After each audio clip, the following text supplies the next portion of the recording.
পাবনা জেলার ফরিদপুর থানার অন্তর্গত বেড় চেথুলিয়া সরকারি প্রাথমিক বিদ্যালয় ময়দানে চেথুলিয়া উত্তরপাড়া জামে মসজিদের উন্নয়ন কল্পে তাফসির ও কোরআন মাহফিলের স্বনামধন্য সভাপতি জনাব আনোয়ার হোসেন। সামনে যেহেতু একটা পবিত্র মাস ছায়া ফেলতে যাচ্ছে, তার নাম রমজান। আর মাত্র 2 দিন আছে। রহমত মাগফিরাত নাজাতের বার্তা নিয়ে অলরেডি আমাদের কাছে চলে এসেছে। সাহাবা একরাম রমজান আসার 6 মাস আগে দোয়া করতেন, আল্লাহ আমার হায়াতটা তুমি রমজান পর্যন্ত বাড়িয়ে দাও। কারণ রমজানে অল্প কাজে অধিক নেকি পাওয়া যায়। আর আমাদের জীবনের যেন এইটা টার্গেট হয় যে আমি আখেরাত কামাই করবো। আর দুনিয়া মাজরাতুল আখেরা, এই পৃথিবীটা আখেরাতের শস্য ক্ষেত। যে বিভিন্ন জায়গায় শস্য ক্ষেতগুলো দেখতে পাচ্ছেন, এটা যখন উৎপন্ন হয়, বড় হয়, কৃষক বাড়ি নিয়ে যায়। বলেন তো, যখন গোলা এবং নিজেদের ঘর, রান্নাঘর, বিভিন্ন জায়গায় ফসলগুলো মানুষ রেখে দেয়, জায়গা হচ্ছে না, বিভিন্ন জায়গায় ছড়িয়ে ছিটিয়ে আছে। কৃষক যারা, তাদের রাগ হয় না যে এত ফসল হওয়ার দরকার কি? এরকম রাগ করে? ফসল যত বেশি হয়, ঘরে গোলায় না ধরুক, তারপরও আরও বেশি হোক। তাফসির মাহফিলে দেখেন স্রোতের মতো মানুষ বিভিন্ন জায়গা থেকে যে আসতেছে। আপনারা যা ঘিরেছিলেন পরিপূর্ণ হয়ে গেছে দিনের বেলায়ও। রাতের বেলা হলে এটা আরও জাঁকজমক হতো। কারণ আমাদের এই ভারত, বাংলাদেশ, পাকিস্তান, এই সমস্ত দেশে কোরআনের আলোচনাগুলো রাতের বেলায় বেশি হয়। আমরা অন্যান্য দেশে গিয়ে দেখেছি না, রাতের বেলা ওদের অনুষ্ঠান খুব কম হয়, দিনে হয় একটা অডিটোরিয়ামের ভেতরে, অথবা কোনো জায়গায় যেখানে সেমিনার সিম্পোজিয়াম হয়, এরকম জায়গায়। আমাদের দেশে ওই ব্যবস্থাগুলো কম। আর বিশেষ করে এটা তো গ্রাম অঞ্চল, এখানে তো অডিটোরিয়ামই নেই। আমাদের এইটা এখন অডিটোরিয়াম নাকি? হ্যাঁ, আমাদের বাংলা অডিটোরিয়াম। যারা এসেছেন সত্যি কোরআনে কারিমের কথা শোনার জন্যে, রমজান মাস এত গুরুত্বপূর্ণ। 6 মাস আগে যদি সাহাবীরা বলে আমার হায়াত বাড়িয়ে দিও, আমি যেন নেকির কাজ বেশি করতে পারি। 1 মাস রোজা রাখার পরে আবার দোয়া করতেন, আল্লাহ যেটা পেলাম এই 1 মাসে, বাকি 6 মাস যেন আবার এইভাবেই চলতে পারি। তাহলে পুরা জীবন 12টা মাস রমজান কেন্দ্রিক চলতো তাদের জীবন। কথা বলেন ঠিক কিনা? আমাদের জীবন তো সাহাবীদের মতো যদি আল্লাহর দরবারে কবুল হতে হয়, রমজান কেন্দ্রিক জীবন চালানো লাগবে না? কতগুলো বার্তা নিয়ে রমজান আসতেছে। আপনি যদি এগুলো নিতে না পারেন, প্রতি বছরে বছরে রমজান আসবে, চলে যাবে, আপনার কিছুই হবে না। আমি আজকে ছোট বাচ্চাটা নিয়ে গিয়েছিলাম ডাক্তারের কাছে সকাল 11টায়। ডাক্তার প্রথমে ওজন দিল, ও 6 মাস বয়স, ওজন হয়েছে মনে হয় 11 কেজি।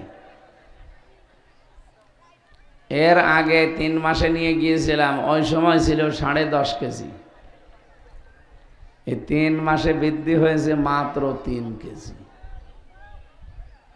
আমি এখান থেকে যেটা বোঝাতে চাই রমজানের সাথে মিলিয়ে, আকরাম সাহেবের বয়স 40 হবে না? 38। যদি রোজা রাখতে আরম্ভ করে অন্তত 15 বছর থেকে, তাহলে কত বছর রোজা রাখছে বলেন? 23 বছর একাধারে রোজা রেখেছে। ওই 15 বছর আগে যা রোজা রেখে যেরকম ছিল, যে চরিত্র,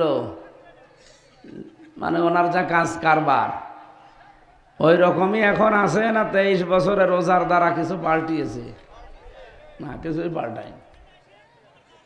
যদি পাল্টাতে পারে, রমজান ওনার জন্যে একটা নিয়ামত। আর 23 বছর আগেও 10 কেজি ছিল, এখন ওই 10 কেজি আছে। তাহলে উনি অসুস্থ না সুস্থ? বলেন বলেন। এই জন্য আমরা এখানে কথা বলা যাবে না, বসেন। আপনি দাঁড়িয়ে আছেন কেন? মুরব্বী বসেন বসেন। এই জন্য আমাদের উচিত হচ্ছে, রমজান যেহেতু আমাদের কাছে এসেই গেছে, মাত্র আর 2টা দিন আছে, আমরা গত বছর যদি অন্তত ওজন আমার 10 কেজি থাকে, এবছরে যেন 1 কেজি বেড়ে 11 কেজি হয়। শুধু আমার শরীরের ওজন না, আমার ইমানের ওজন, আমার আমলের ওজন। কথা বলেন ঠিক কিনা? এগুলোর ওজন যদি বাড়াতে না পারি, রমজান এসে আমাদের কিছুই হবে না ভাই। কারণ রমজান মাস এটা এই 1500 বছর আগে কোরআন নাজিল হয়েছে, এর আগেও ছিল না? ছিল না?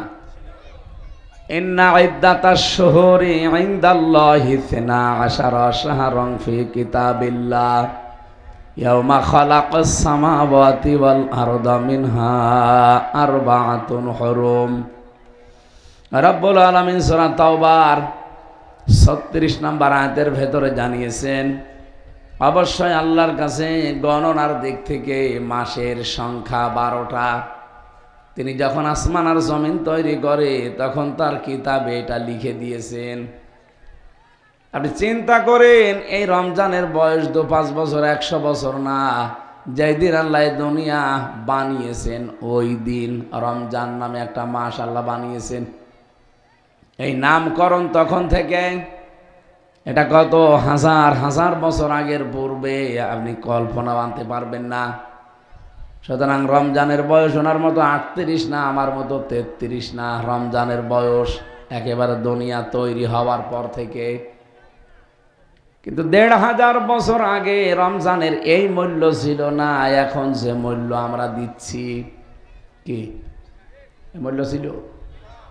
এখন আপনি 70 বার সুবহানাল্লাহ বললে যে সওয়াব পাবেন, রমজান মাস আরম্ভ হয়ে গেলে মাত্র একবার বলবেন, ওই একই সওয়াব হবে। একবারে 70 বার।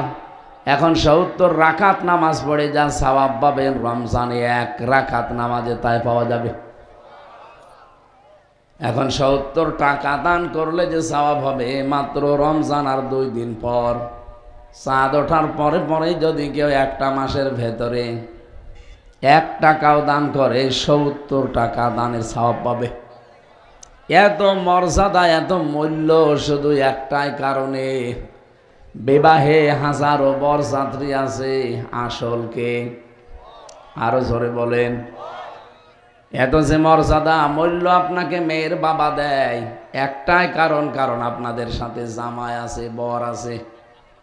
জামাই না থেকে যদি 1000 না 100 মানুষও যায় মেয়ের বাড়িতে, পিটিয়ে ভর্তা বানিয়ে ফেলবে। ভণ্ডামি করতে এসেছে। যদিও বরযাত্রীর এই সিস্টেমটা ইসলামে নেই, আর এটা আমি বাইরের দেশে পাইনি। মুসলিম দেশে যতগুলো দেশ ভ্রমণ করেছি, কোনো দেশে বরযাত্রীর সিস্টেম নেই, শুধু এই বাংলাদেশে আর ভারতে। এই 2টা দেশের মানুষ যে কোথা থেকে ইসলাম পেয়েছে আল্লাহ ভালো জানে। ইসলামে আছে অলিমা। কি আছে? অলিমা বলেন তো, ছেলের বাড়ি হয় না মেয়ের বাড়ি? হ্যাঁ, করেছেন আপনি? করেন? আপনারা বলে করবো কি, আমি নিজেও করি। আসলে সিস্টেম নেই তো করবো কি করে? ফ্যানটা ওদিকে সরিয়ে দেন, ওদিকে সরিয়ে দেন বললাম। ঠিক আছে। এখানে মেয়েরা বসে আছে, মেয়ের বাবারা, বড় ভাইরাও এখানে আছে, এমনকি যারা বিয়ে করবে তারাও আছে। করে ফেলেছি যারা, তারা তো শেষ। তাদের না, এখনো যদি করতে ইচ্ছে হয় তা সামনে শ্বশুর বাড়ির 100-200 মানুষ নিয়ে এসে খাওয়িয়ে দেবে। কি আপনার তাও অন্তত আদায় হবে। এতদিন করিনি, ওইটা আমি ভুল ক্রমে এখন আদায় করে দিলাম। যেহেতু ইসলামে এটা নিয়ে আজকে থেকে তওবা করা লাগবে যে না, এখন থেকে কেউ বরযাত্রী দাওয়াত দিলেও আমি যাব না, কারণ বরযাত্রী যাওয়া জায়েজ নেই। এমনকি মেয়ের বাবার বাড়ি থেকে যদি এই জামাইয়ের বাড়ির লোকজন বিনা অনুমতিতে একটা, তার খুশি ছাড়া, আবার শোনেন, শুধু অনুমতি না, তার খুশি ছাড়া যদি একটা পানও খায়, ওইটাও হারাম। আমরা দেশে পান না, টুটি পর্যন্ত খায়। আবার যাওয়ার সময় বলে, কে রান্না করেছে? 10 পিস গোশত পেয়েছিলাম, দাঁতের ফাঁকাও বন্ধ হয়নি। তোর যে দাঁতের ফাঁকা, তো 10 পিসে বন্ধ হবে না, 14 পিস লাগবে। মেয়েদের যে সম্মান ইসলাম দিয়েছে তার ভেতর অন্যতম এটা। আমাদের দেশে শুধু ইসলাম নেই, এই জন্য আজ মেয়েরা নিগৃহীত, অপমানিত, অপদস্থ। আল্লাহর কসম, ইসলাম যদি দেশে এসে যায় সবচাইতে বেশি সম্মানে আর নিরাপদে থাকবে মেয়েরা। আমরা এটা সামনে দেখতে চাই ইনশাআল্লাহ। মেয়েকে বিয়ে করতে হলে আরো মেয়ের বাবাকে আপনাকে টাকা দিয়ে রাজি করানো লাগবে। মেয়ে লোককে আল্লাহ এভাবে বানিয়েছে। হযরতে আদম আলাইহিস সালাম জান্নাতের ভেতরে সর্বপ্রথম যেদিন হাওয়াকে দেখেছিলেন ওই দিনই তাকিয়েছেন এবং ধরতে গেছেন। রব্বুল আলামিন বলেন, সুজ্জিনা লিন্নাসি হুব্বুশ শাহাওয়াতি মিনান নিসা। এই পৃথিবীতে যত কিছু আছে তার ভেতরে প্রথম মেয়েদের উপরে আমি আকর্ষণ, আসক্তি এবং শোভনীয়, এটা আমি আল্লাহ নিজে তৈরি করে দিয়েছি। সুতরাং মেয়ে লোকের ভেতরে আল্লাহ এমন কিছু দিয়েছেন যেটা দেখলে আপনার আকর্ষণ হবে, আসক্তি হবে। ওরা যদি সত্যি ওদের মর্যাদা বুঝতো, আর এই দেশে যদি ইসলাম থাকতো, বাংলাদেশে আমরা পুরুষ যারা আছি আল্লাহর কসম ওদের বাবাদের টাকা দিয়ে রাজি করিয়ে বিয়ে করা লাগতো। অথচ এখন ইসলাম না থাকার কারণে উল্টা আরো যৌতুক দেওয়া লাগে। কথা বলেন ঠিক কিনা? হযরতে আদম আলাইহিস সালামকে আল্লাহ বললেন, না ওদিকে তাকানো যাবে না, ধরাও যাবে না। হযরতে আদম বলেছিলেন, আল্লাহ তাকানো যায়, ধরা যায় কি করলে? বিয়ে করা লাগবে। আমি রাজি আছি। রাজি থাকলে হবে না, দেন মোহর দেওয়া লাগবে। আমি এখানে কি দেন মোহর পাবো কোথায়? রব্বুল আলামিন ওই দিন আমাদের নবীর সম্মানের কারণে বলেছিলেন, 10 বার মুহাম্মাদুর রাসূলুল্লাহর নামে দরুদ পড়ো, এইটাই দেন মোহর হিসাবে মেনে নিলাম। আমার এইটা বলা উদ্দেশ্য না, উদ্দেশ্য আছে মেয়েদের দাম কোথায় আপনি চিন্তা করেছেন? দেন মোহরের টাকা আগে তার হাতে ধরিয়ে দেওয়া লাগবে। কিন্তু সিস্টেমটা আজ আমাদের দেশে পাল্টান হয়ে গেল না। দুইবার মেয়েদেরকে আমরা ক্ষমতায় পাঠালাম, তারাও নিজেদের মর্যাদাটা প্রতিষ্ঠা করতে পারে নাই। হাসিনা খালেদা পারতো না যে বাংলাদেশে কোনো দিন আর কোনো মেয়ের বাবাকে যৌতুক দেওয়া লাগবে না, এটা পারতো না। শুধু একবার আদেশ দিলেই হয়ে যেত, আর আমরা পালন করতে বাধ্য হতাম। এখানে ধরেন এই এলাকায় 5 কিলোমিটারের ভেতরে কোনো পানি নেই। এই এদিকে তাকান, 5 কিলোমিটারের ভেতরে কোনো পানি নেই, অথচ পিপাসায় আপনার কলিজা ফেটে যায়। কি করবেন? এলাকায় আছে শুধুমাত্র ডাব, কিন্তু এক একটা ডাব 1000 টাকা। জীবন বাঁচাতে হলে আমার মনে হয় আমরা অনেকেই 1000 টাকা দিয়েও ডাব কিনে খাবো। একটা ডাবের জন্য যদি আপনি মাত্র 5 কিলো দূরে গেলেই পানি পাবেন না, যে 1000 টাকা খরচ করেন। আপনি জানেন মেয়েদের মর্যাদা আল্লাহ কত দিয়েছেন? এই মানুষগুলো যদি সত্যিই তাদের মর্যাদাকে ঠিক রেখে এদেশে ইসলামটা কায়েম থাকতো, ওদেরকে 1000 টাকা না কোটি কোটি টাকা মানুষ দেওয়ার জন্য রেডি ছিল যে আমি বিয়ে করতে চাই। কারণ পুরুষ মানুষ কন্ট্রোল হওয়ার জন্য বিয়ে ছাড়া যা আছে সব অবৈধ। আমি তো আর নিজে অবৈধ কাজ করে জাহান্নামে যেতে পারি না, এই জন্য বাধ্য হয়ে অন্তত যা উপায় করতাম তাই দিয়ে হলো আমি অন্তত মেয়েকে বিয়ে করে নিয়ে আসতাম। আমি যে কথা তুলেছিলাম, এত দামি জিনিস রমজান এর আগেও ছিল, কিন্তু দাম ছিল না, শুধুমাত্র দাম বেড়ে গেছে রমজানের কোরআনের কারণে। শাহরু রমাদান আল্লাযী উনজিলা ফীহিল কোরআন। আল্লাহ বলেন এই সেই মাস, এর আগেও তো ছিল, কিন্তু দাম ছিল না, মর্যাদা ছিল না, কেউ গুরুত্বও দিত না। সফর আসলে যেমন মনে করে, রবিউল আউয়াল আসলে মনে করে, এ রমজান আসলে ওই মনে করতো। কিন্তু কোরআনে কারীম নাজিল হওয়ার পর থেকে রমজানটা পাল্টিয়ে গেছে। নবীজি বলেন রমজানের প্রথম তারিখ যখন আরম্ভ হয় জান্নাতের সব দরজা আল্লাহ খুলে দেয়, জাহান্নামের যত দরজা আছে সব বন্ধ হয়ে যায়, শয়তান শৃঙ্খলিত হয়ে যায়, তাকে শিকল দিয়ে বেঁধে রাখা হয়। প্রশ্ন আসতে পারে, জান্নাতের দরজা খোলা, জাহান্নামের দরজা বন্ধ, শয়তান ও বাধা, এরপরও রমজানেও অনেকে শয়তানি করে। কি করে করবে? শয়তান তো বাধা। এই যে ফ্যানটা চলছিল, বললাম বন্ধ করে দেন, একে টিপ দেওয়ার পরে 1 সেকেন্ডে বন্ধ হয়ে গেছে। বলেন, কমপক্ষে 1 মিনিট পর্যন্ত ঘোরার পরে বন্ধ হয়েছে। ওর একটা ফোর্স ছিল, ওটা বন্ধ হতে সময় লেগেছে কয় মিনিট? এদিকে তাকান, কয় মিনিট? আপনি 11 মাস যে অপরাধগুলো করেন, যে ব্যবহারগুলো করেন, বাকি 1টা মাস শয়তান বাধা আছে, কিন্তু আপনার ওই প্রবণতা তো বাধা নেই, চলতেছে। লোহা গরম করার পরে যদি রেখে দেন 1 সেকেন্ডে ঠান্ডা হয়ে যাবে না? ওটা অন্তত 2-4 মিনিট সময় লাগবে। 11 মাস যারা অপরাধ করে, গোনা করে, 1টা মাস শয়তান বাধা আছে, তাতে কি? ও তো আর বাধা নেই, ও তো চলতেই আছে। 11 মাস এভাবে চলতে চলতে 1 মাস পার হয়ে যায়, শয়তান আবার ছাড়া পেয়ে যায়, ওরে আবার শয়তান দখল করে। এই জন্য আমাদের অপরাধ বন্ধ হয় না। তার মানে শয়তান বাধা থাকার পরেও রমজানেও যদি কেউ শয়তানি কোনো কাজ করে, বুঝতে হবে ও নিজেই শয়তান হয়ে গেছে।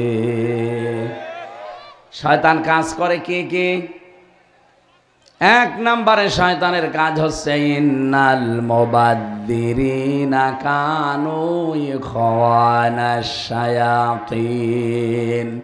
এ পৃথিবীতে যারা অপচয় করে, এরা কিন্তু শয়তানের ভাই। এরা কি? আরো জোরে বলেন। কোরআন শরীফের ভেতরে এমন কোন অপরাধের কথা আমি পাইনি যে অপরাধ করলে আল্লাহ বলেছেন তুই শয়তানের ভাই, নেই। শুধু একটাই, আপনি মানুষ খুন করবেন, জেনা করবেন, চুরি করবেন, ডাকাতি করবেন, ছিনতাই করবেন, জমি জায়গা আত্মসাৎ করবেন, আপনাকে শয়তানের ভাই বলা হয়নি। শুধু একটা অপরাধ, যারা অপচয় করে, এরা কি? বলেন বলেন।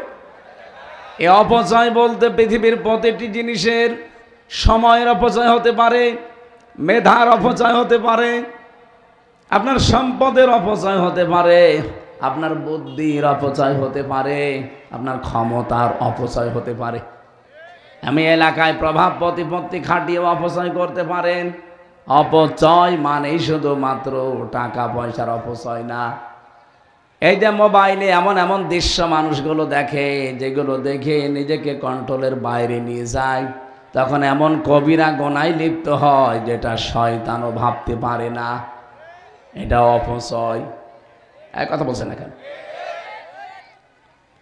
এই যে রমজান আসতেছে, রমজান আসে মানুষদেরকে কয়েকটা জিনিস শেখাতে, তার ভেতরে 1 নাম্বার লাআল্লাকুম তাত্তাকুন, আমরা যেন তাকওয়া অবলম্বন করতে পারি, খোদা ভীতি অর্জন করতে পারি, সেই দিকে আমাদের খেয়াল নেই। আমাদের খেয়াল কার কতগুলো শাড়ি আর 3 পিস বৃদ্ধি করা যায়।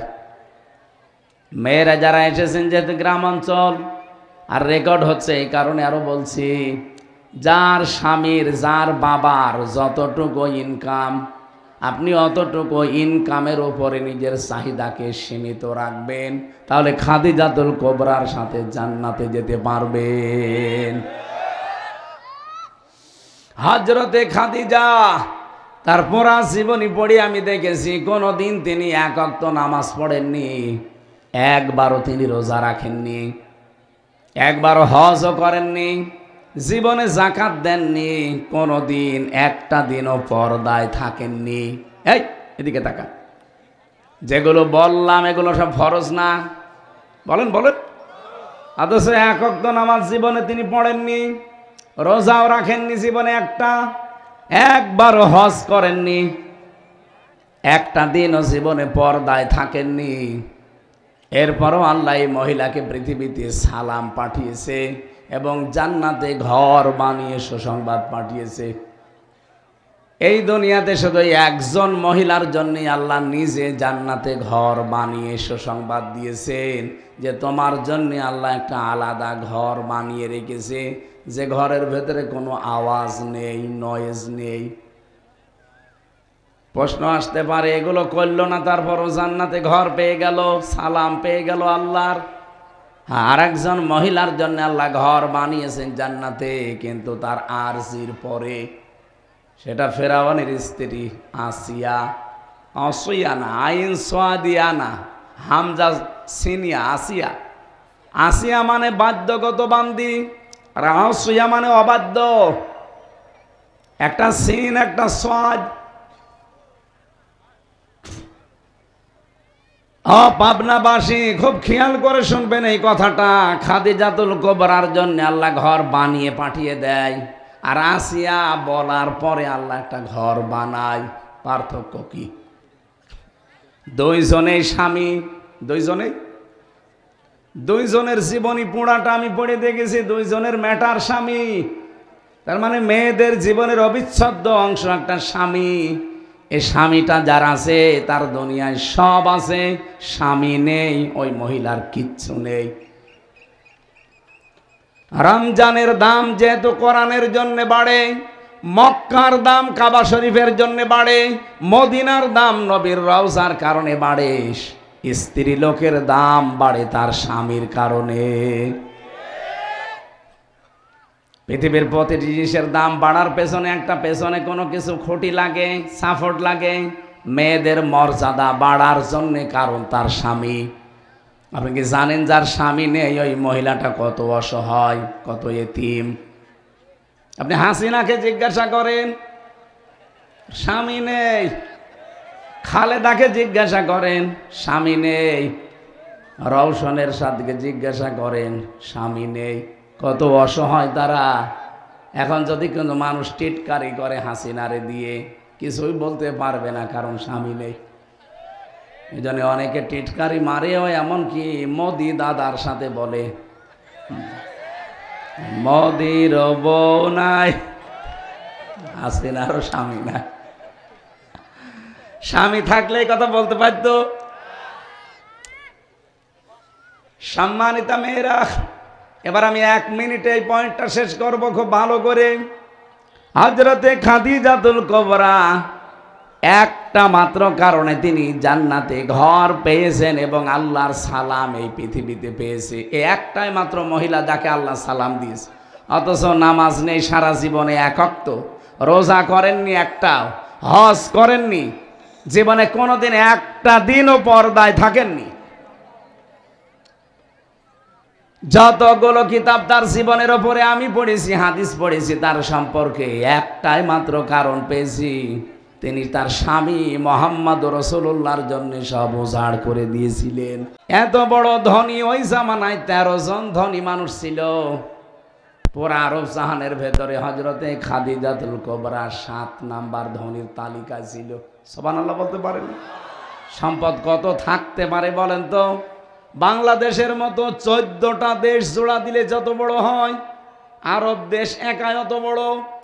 ওই বিশাল আরবের ভেতরে যত ধনী ছিল, তার 7 নাম্বার ধনী ছিল হযরতে খাদিজা। 3 নাম্বার ধনী ছিল মুহাম্মদুর রাসূলুল্লাহর জামাই হযরতে উসমান গনি। এত বড় বড় ধনী মানুষগুলো ইসলামে এসেছে। নিজের স্ত্রী খাদিজা নবীজির জন্য শব্দ উজাড় করে দিয়েছে। এমনকি যা সম্পদ ছিল সব নবীকে দিয়ে বলছে, সব আপনি ইসলামের জন্য ব্যয় করবেন। আপনি এখান থেকে একটা কিছু নিতে পারেন না, আপনি আর কয় টাকার মালিক বলেন তো? খাদিজার তুলনায় আপনি তো কিছুই না। তাকে খাদিজাতুত তাহেরা বলা হয়, খাদিজাতুল কুবরা বলা হয়। ওই যে জাহিলিয়াতের যুগেও তিনি তার চরিত্রকে পবিত্র রেখেছিলেন। এরকম একজন মানের মহিলা যারে আল্লাহ নিজে আরশ থেকে সালাম পাঠায়, এই মহিলা তার স্বামীর জন্য সব উজাড় করে দিয়েছিলেন। বিয়ের পর দিন থেকে শুরু করে যতদিন বেঁচে ছিলেন, নবীজির সাথে মাত্র 15 বছর সংসার করেছিলেন। কত বছর বলেন? 15 বছরে তাকে 4টা মেয়ে 2টা ছেলে উপহার দিয়েছে। এই মেয়েটা হযরতে খাদিজাতুল কুবরার পেটে নবীজির 6টা সন্তান এসেছিল, 2টা ছেলে 4টা মেয়ে। 15 বছরের ভেতরে কোনো দিন তিনি স্বামী যতদিন দিনের কাজে, ইসলামের কাজে, মানবতার কাজে বাইরে থাকতো, একদিনের জন্য হযরতে খাদিজা বিছানার সাথে পিঠ লাগিয়ে ঘুমাননি। যখন স্বামী আসতেন একবার ডাক দিতেন, দরজা খুলে যেত। নবীজি বলেন, খাদিজা তুমি কি ঘুমাও না? হযরতে খাদিজা বলেছিলেন, রাসূল বিয়ের পর দিন থেকে আমার অভ্যাস হয়ে গেছে, আপনি বাইরে থাকেন দিনের কাজে, ইসলামের কাজে, মানবতার সেবায়। এই যে একজন নিজের সংসারে যতটুকু সময় ব্যয় করে, চাকরির জন্য যা করে, বাকি সময়টা সবই দিচ্ছে মানুষের জন্য। ওর যতটুকু আছে, বাংলাদেশের সবাই যদি এই মন নিয়ে এগিয়ে আসতে পারতাম, আমার মনে হয় এই দেশে মানবতা এভাবে বিপন্ন হতো না। কথা বলেন না কেন? আমি তার সব কিছু ওনার সম্পর্কে জানি না, যতটুকু দেখেছি সবাই তার নিজ নিজ জায়গা থেকে যদি এগিয়ে আসতে পারতাম। আমি আর কয় টাকার মালিক হয়েছি বলেন? 3টা বছর জালেমরা আমার জেলখানায় রেখে আমার বাবা এবং আমাকে পঙ্গু করে দিয়েছে, বিশেষ করে শারীরিক, মানসিক এবং অর্থনৈতিকভাবে একেবারে পাগল করে দিয়েছে। ধরেই বলতো যে টাকা দেন, 10 লাখ টাকা যদি কালকের ভেতরে না দেন 50টা মামলা দেব। এই যে পুলিশ, এই পুলিশ না, পেছনে পুলিশ আছেন।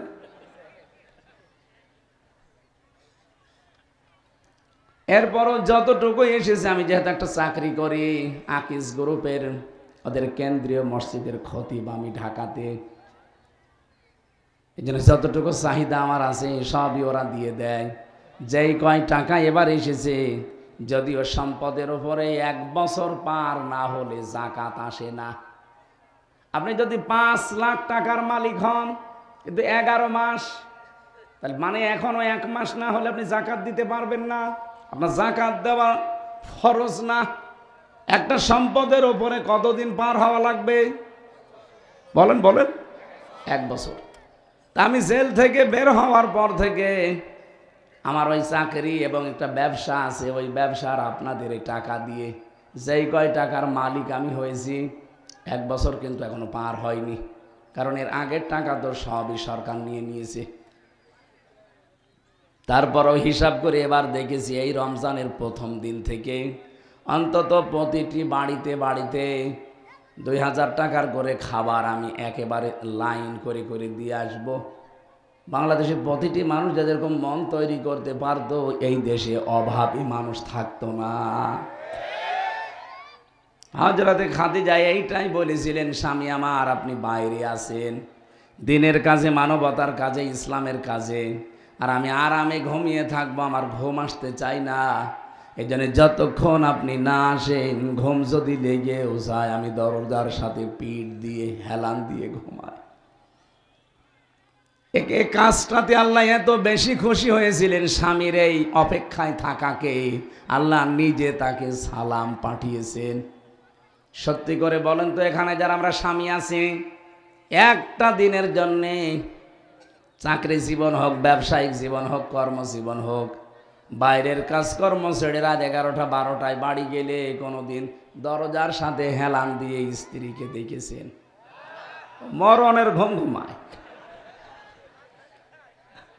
14 বার ডেকে ওঠাতে পারি না। আমারটাও এরকম না, আমি আগেই 2-3 কিলো দূর থেকে কল দেই যে আমি আর বেশি দূরে নেই, আর মাত্র 5 মিনিট। তারপরও 2-3 বার কল দেওয়া লাগে।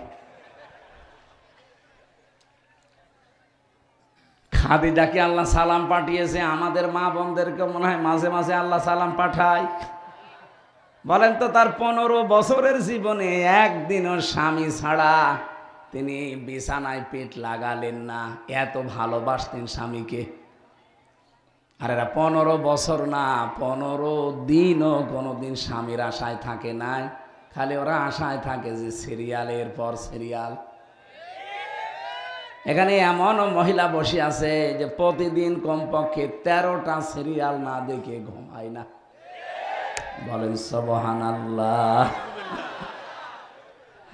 আমাকে বেশি বলে ফেললাম না?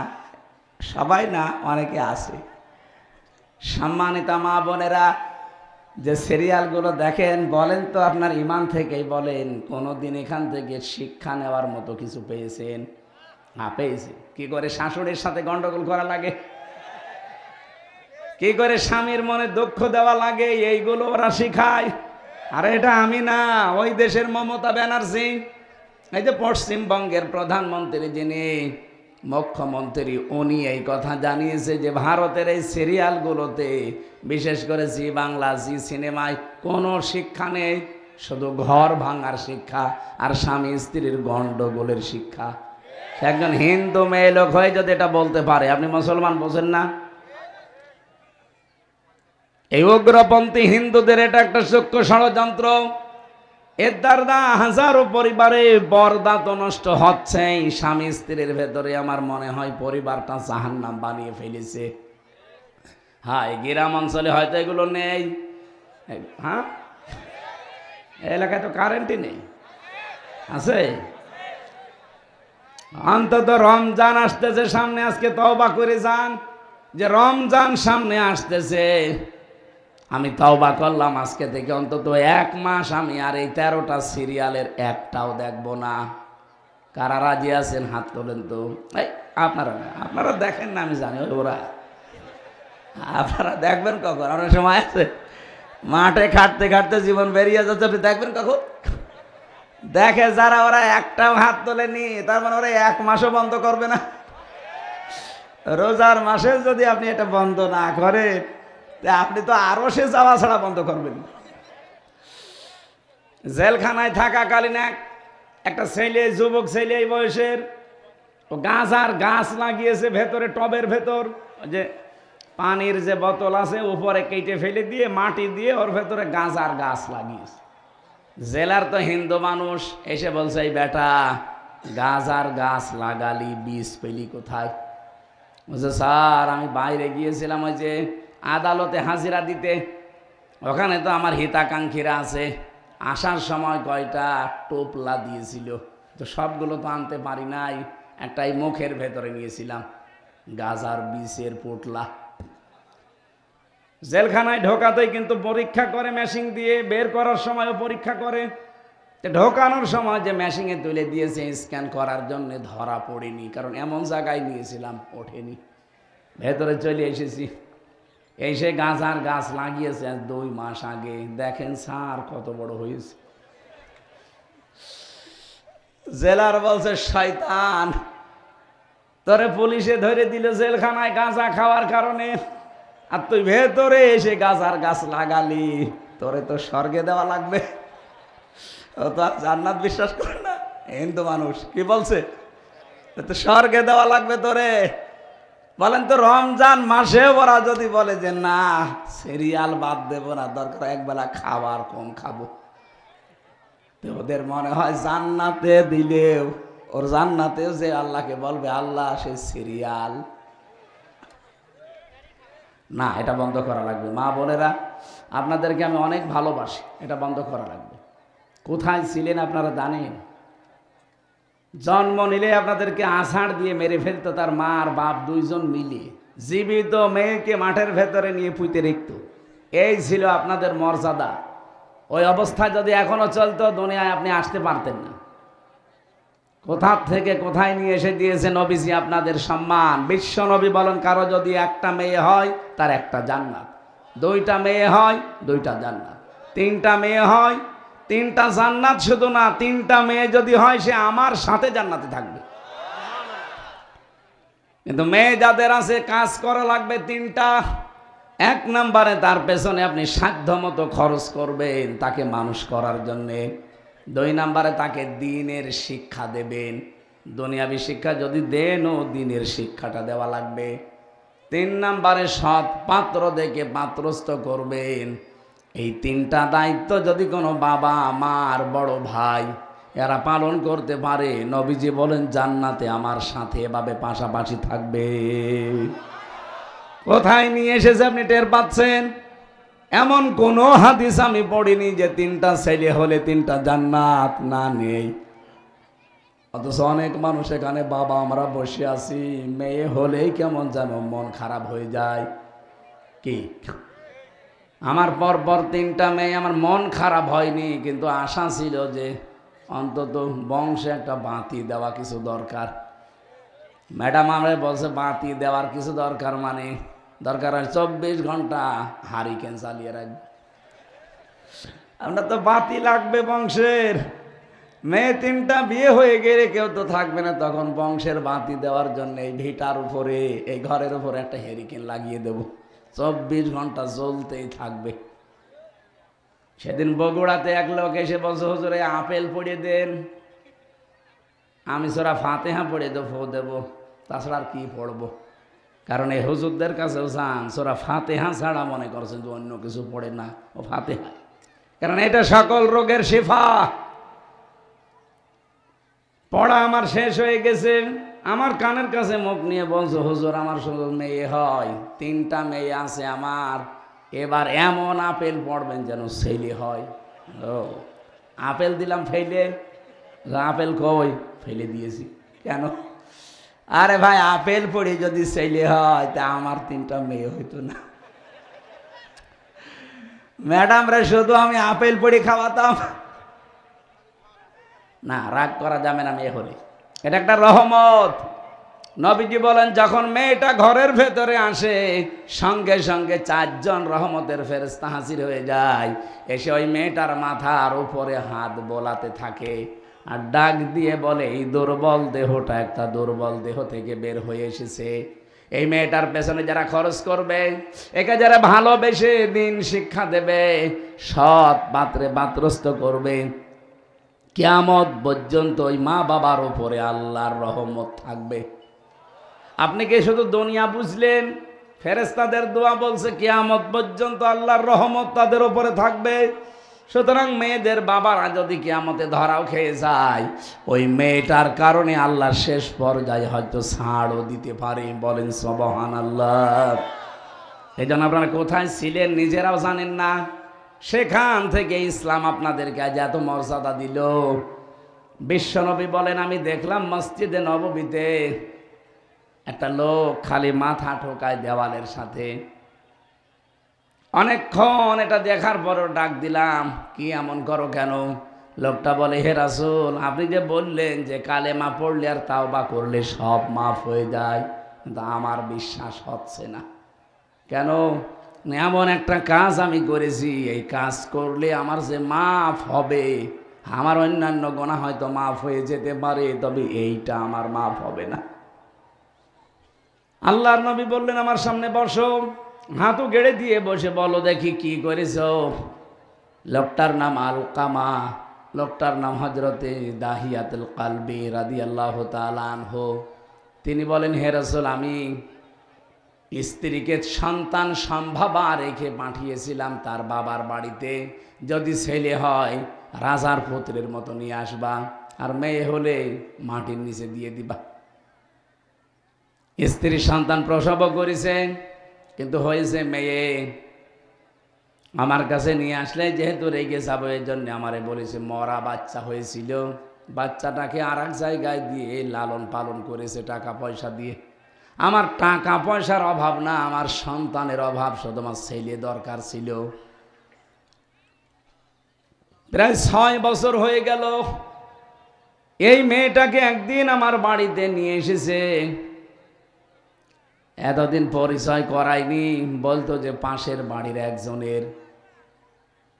চেহারার দিকে তাকিয়ে দেখি না, আর হাত মুখ চোখ নাক সব মনে হচ্ছে আমার মতো দেখতে। তারা আমি আদর করা আরম্ভ করলাম। আমার আদর মহব্বত ভালোবাসা দেখে আমার স্ত্রীর মন গলে গেল। আমারে বলছে, স্বামী আপনার যে আদর আপ্যায়ন মহব্বত ভালোবাসা মেয়েটার উপরে দেখছি, সত্য কথা বলি এই মেয়েটা কিন্তু আমাদেরই। লোকটা বলে, আমাকে শয়তান তখন ধোঁকা দেওয়া আরম্ভ করেছে যে এই মেয়ে যদি অন্য কোনো জায়গায় বিয়ে দেওয়া হয়, তখন তাদের পক্ষ থেকে অপমানজনক কথা আসবে। জামার বাড়ি থেকে শ্বশুর বাড়ি থেকে এরকম উল্টাপাল্টা কথা শোনার আগেই মেয়েকে মেরে ফেলো। বিভিন্ন মিথ্যা কথার ধোঁকা দিয়ে তারে নিয়ে গেলাম নানির বাড়িতে, নিয়ে যাচ্ছি বলে মাঠের ভেতরে মরুভূমি এলাকায় আমি নিজে গর্ত করলাম, মেয়েটা আমারে বারবার বলছিল, বাবা নানির বাড়িতে আমি বহুবার গেছি, কোন দিকে যান আপনি? এদিকে রাস্তা না। তারে ধমক দিয়ে থামিয়ে গর্ত ঘুরে বললাম, দেখো কি দেখা যায়। ওপর থেকে যেই একটু মুখ দিয়েছে, ধাক্কা দিয়ে দিলাম ফেলে। গর্তটা এত বড়, আর মেয়েটা তো ছোট, মাত্র 6 বছর, উঠতে পারে না। এবার বুঝে ফেলেছে যে আমি মনে হয় ওরে আর বাঁচতে দেব না। বারবার আমাকে বলছিল, বাবা মেয়ের পরিচয়ের কারণে আপনি ছোট হবেন, এই জন্য আপনি এই কাজগুলো করছেন। জীবনটা ভিক্ষা দেন, জীবনে কোনোদিন আপনাকে আর বাপ বলে পরিচয়ও দেব না। হে রাসূল, এরপরও আমার এই কঠিন হৃদয় নরম হয়নি। ওপর থেকে একটা পাথর আমি ওর বুকের উপরে দিলাম নিক্ষেপ করে, ফিনকি দিয়ে রক্ত বের হয়ে আমার চোখে মুখে এসে লেগেছে। মেয়েটা শেষ নিঃশ্বাস ত্যাগ করার সময় শুধু বলেছিল, আব্বা তোমার মতো নিষ্ঠুর বাবা যেন দুনিয়ায় আর কারো না হয়। আমি ইসলাম কবুল করেছি মাত্র আজ কয়দিন। এই কয়েকদিনের ভেতরে, এর আগে আমার কিছু মনে হতো না, কিন্তু এই কয়েকদিনের ভেতরে দেখছি স্বপ্নে যেন মেয়েটা বারবার এসে আমারে বলে, বাবা তোমার মতো নিষ্ঠুর বাবা যেন দুনিয়ায় আর কাউ না হয়। এ কথাটা বারবার আমার কানে বাজে। আমার তো মনে হচ্ছে এই অপরাধটা আমার আল্লাহ মনে হয় এখনো মাফ করেনি। বিশ্বনবী বলেন, কথাগুলো আমি শুনছিলাম, চোখ দিয়ে দর দর করে নবীজির বাণী পড়ছে।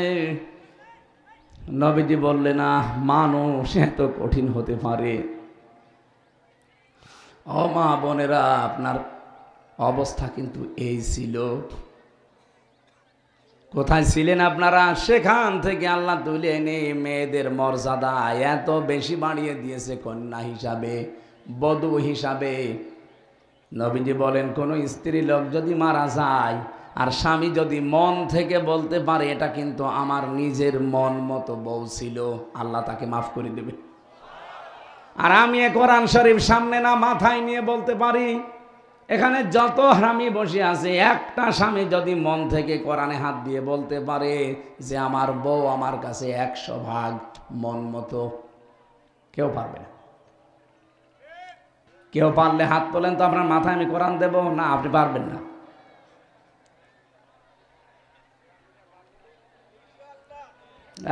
আমি হাঁসের খোরাকি দেইনি। বলেন তো, এখানে বিবাহিত কত হাজার হাজার মানুষ আমরা বসে আছি, মাত্র একজন মানুষ বলছে যে আমার বউ আমার মন মতো। তার মানে আমরা কি স্বামী না? মা বোনেরা কি করছেন আপনারা ভাবেন? শুধু নামাজ পড়ে রোজা রেখে কালো বোরকা পরে জীবনও জান্নাত যেতে পারবেন না। স্বামীর মনে দুঃখ দেওয়া আর আরশের গায়ে ধাক্কা দেওয়া একই কথা।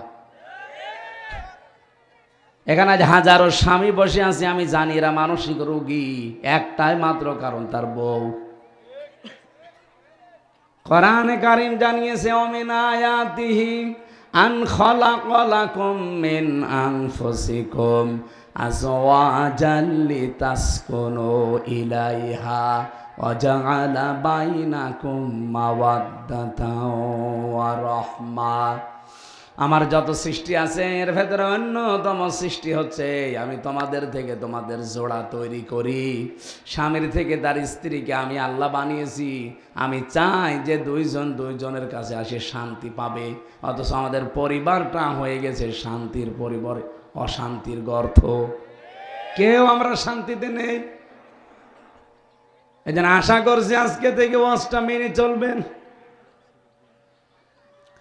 বাস্তবতায় যেহেতু এগুলো চলছে, এ কারণে আমি তুলে ধরলাম। স্ত্রীর পরে আছে বোন। বোনের মর্যাদা কত বেশি দিয়েছে ইসলাম। আজ বাংলাদেশে বহু মানুষ দেখা যায় নিজের বোনের সম্পদকে শুধু মাঠের জমি জায়গা দেয়, বাড়ির জমি জায়গা দেয় না। এরকম ভাই নেই? এই কথা বলে না কেন?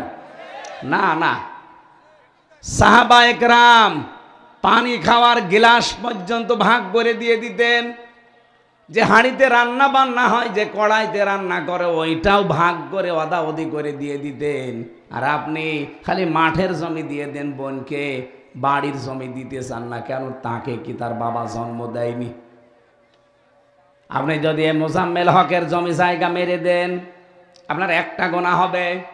আর যদি বনের জমি কেউ মেরে খান আপনার ডবল গোনা হবে, একটা জুলুম আর একটা শরিক ফাঁকি দেওয়া। এজন্য শুধু মাঠের টানা, শুধু দোকান না, বাড়ির ভেটার জমি হিসাব করে হয় টাকা দেবেন না জমি দেবেন। কথা বলেন না কেন?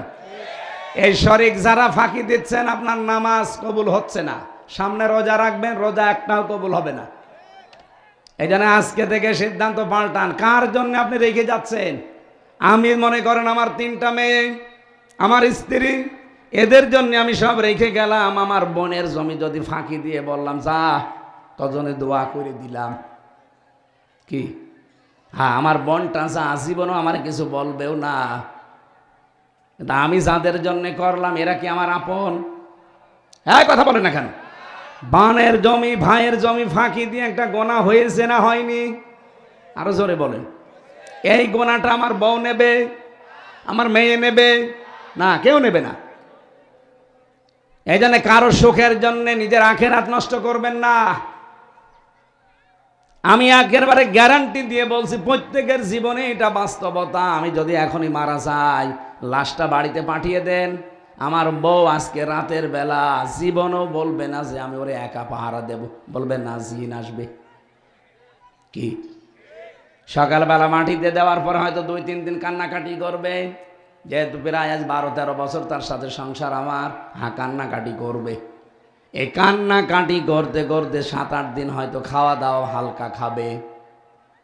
4 মাস 10 দিনের ভেতরে ওর বাবা আর মা এসে আমার বাবা মাকে বলবে চলেন, নিয়ে চলেন, আর কতদিন রাখবো মেয়ে, আমি অন্য জায়গায় বিয়ে দিতে চাই। কি এটা জায়েজ নেই? আছে। যেহেতু বিয়ে দিয়ে দেবে, 4 মাস 10 দিন পার হয়ে গেলে 7 দিন পরে বলবে ওর বাবাকে কল দিয়ে, আব্বা হামজা তো আর কি ছিল, এখন যে জামাই পেয়েছি ও হামজার চাইতে আরো 100 গুণ ভালো।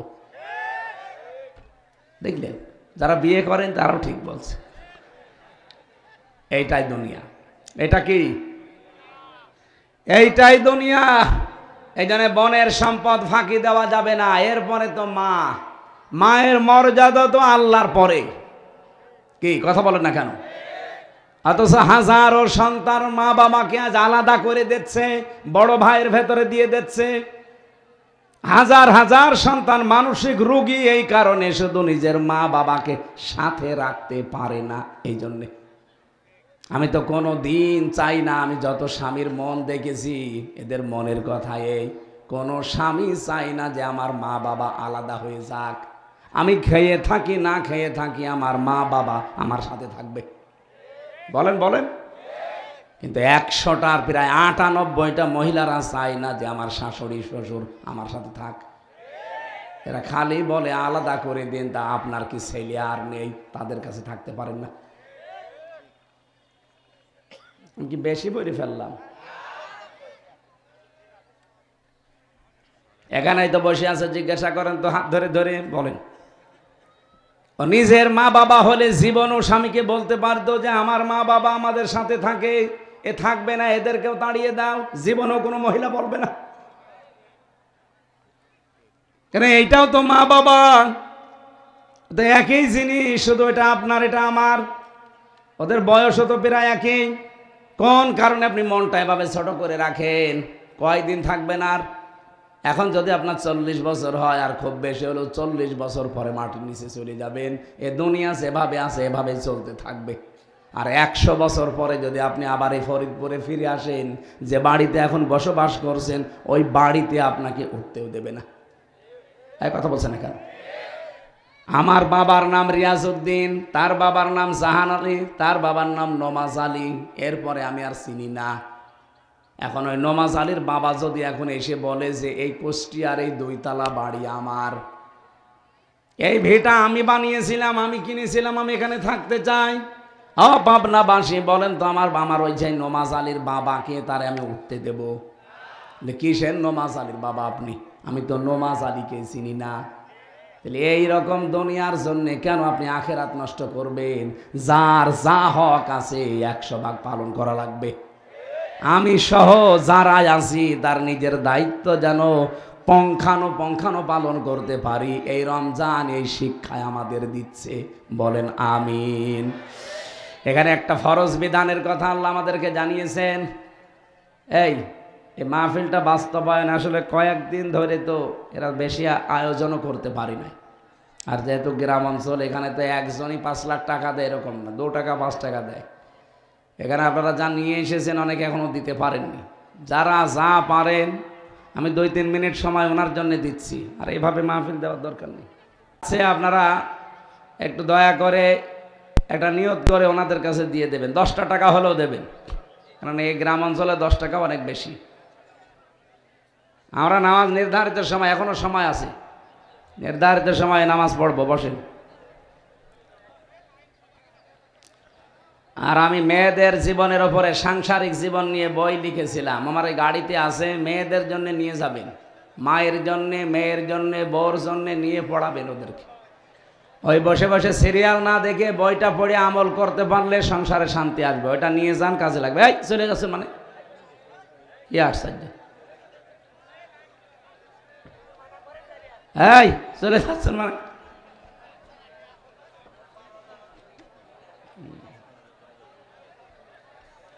সুবহানাল্লাহ আলহামদুলিল্লাহ লা ইলাহা ইল্লাল্লাহ। এখানে নামাজ পড়বেন ভাই। আমি এখনো নামাজ আসর পড়ি না, জোহর পড়ে চলে এসেছি, আসর আপনাদের সাথে এখানে পড়ব। যদিও আমার 2 রাকাত, আমি আপনাদের পেছনে পড়বো নামাজ। এখানে নামাজ হবে, বসেন বসেন। না আশপাশে কি মসজিদ আছে নাকি? এখানে আছে, এখানে নামাজ হবে। আশপাশে যারা মসজিদে যাবেন যান, এখানেও নামাজ হবে ইনশাল্লাহ। রমজান ফামাং শাহিদা মিনকুম আশ-শাহরা ফালিয়াসুমহু, যারা রোজার মাস পাবে এসে যেন অবশ্যই রোজা রাখে। যত ক্রস আছে সব ক্রস বাদ। যে আমার গ্যাস, আমি রাখতে পারি না, না হবে না। রোজা রাখলে গ্যাস আরো ভালো হবে। পৃথিবীতে সবচাইতে বেশি সুস্থ ছিলেন হযরত নূহ আলাইহিস সালাম, 950 বছর। তিনি সারাটা জীবনই রোজা ছিলেন। এই জন্য আমাদেরও রোজা রাখা দরকার। আল্লাহর ছোট ছোট বান্দারা টাকা পাঠাচ্ছেন তাদের মায়েদের বাবাদের কাছ থেকে নিয়ে, হয়তো আল্লাহ কবুল করো না, আমিন। না এদের আর হবে না, আল্লাহুম্মা আমিন। লা ইলাহা ইল্লা আনতা সুবহানাকা ইন্নী কুনতু মিনাজ জালিমিন। আল্লাহ তাআলা রমজান সম্পর্কে কিছু আলোচনা করব বলে বসলাম। মেয়েদের দায়িত্ব কর্তব্য বলতে গিয়ে আমাদের সময় চলে গেছে। যতটুকুই বলেছি পারিবারিক সামাজিক জীবন নিয়ে মেনে চলার তৌফিক দাও। সামনে রমজান, হক আদায় করে রোজাগুলো রাখার সুযোগ করে দাও। আমাদের শরীরটা তুমি মেহেরবানি করে শেফায়ে কামেলা জেলা দাও। মাহফিলের সম্মানিত সভাপতিকে কবুল করো, জনাব আনোয়ার হোসেন ভাই। এলাকায় বিভিন্ন কর্মকাণ্ডে তিনি লিপ্ত থাকেন। সামাজিক ধর্মীয় প্রত্যেকটি কাজ তুমি তার পক্ষ থেকে কবুল করে নাও। বড় ভাই আকরাম হোসেন সফল, আল্লাহ মানবতার সেবার জন্য বিভিন্ন সময় শ্রম দেন। আজকে দিনের প্রচারের জন্য শ্রম দিয়েছে 10টা দিন ব্যাপী। মেহেরবানি করে পুরাটা দায়িত্ব কবুল করে নাও। যে যেইভাবে আমরা আশা করে বসে আছি, আমাদের জীবনের আশাগুলো মঞ্জুর করো আল্লাহ। মা বোনদেরকে তুমি খাদিজার মতো, আয়েশার মতো বানিয়ে দাও। আল্লাহুম্মা গফিরলি ওয়ারহামনি ওয়াহদিনি ওয়াফিনি ওয়ারযুকনি ইয়া রাব্বাল আলামিন। এলাকায় মাটির নিচে যত মানুষ ঘুমিয়ে আছে, কোরআনের ইজ্জতে মাফ করে দাও। আগামীতে এই অনুষ্ঠানটা আরো বিশাল আকারে মঞ্জুর করো আল্লাহ। বারাকাল্লাহু লানা ওয়া লাকুম ফিল কোরআনিল আযীম। প্রশাসনের যে ভাইরা এসেছে, নিজেদের বাড়ি ঘর, স্ত্রী পুত্র স্বজন সব ছেড়ে বাংলার বিভিন্ন প্রান্তে যারা দায়িত্ব পালন করে জনগণের জান মাল ইজ্জত আবরু হেফাজতের জন্য, তাদের পুরা দায়িত্ব তুমি ইবাদত হিসাবে মেনে নাও। মরণ আসলেই যেন অন্তত আমাদের মুখ দিয়ে একবারের জন্যও বের হয়ে যায় লা ইলাহা ইল্লাল্লাহু মুহাম্মাদুর রাসূলুল্লাহ।